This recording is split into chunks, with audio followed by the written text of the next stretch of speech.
Hello, a new malware called TrueBot has shown up on the radar in May of 2023.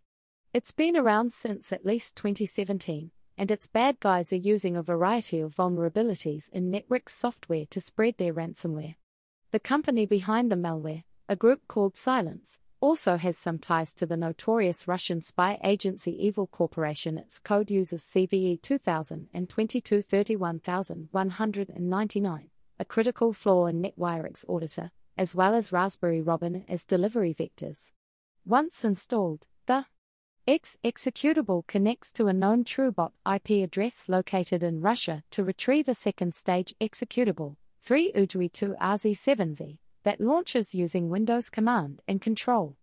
This second-stage executable takes control of the host through a C2 domain and exfiltrates information from the host.